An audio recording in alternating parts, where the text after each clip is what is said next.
BIOS configuration. So, ang una naming chinek ay ang time and date ng computer. Mahalaga itong ma-check at maitama dahil kapag mali ang date and time na nakalagay dito, ay maaring yung ibang mga resources na gusto mong ma-access sa ibang platforms ay hindi mo magagamit or hindi ka magkakaroon ng access.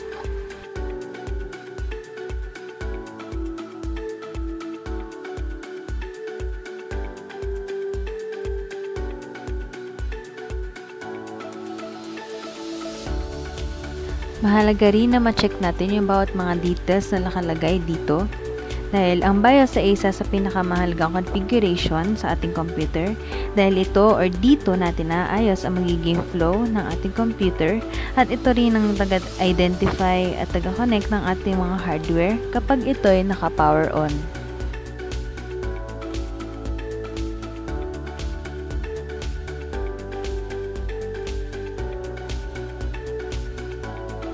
Dito na rin makikita ang security ng inyong computer and maaari din kayong mag-set ng password dito tulad ng power on password upang hindi maging delikado ang inyong mga files na nakasave sa inyong computer.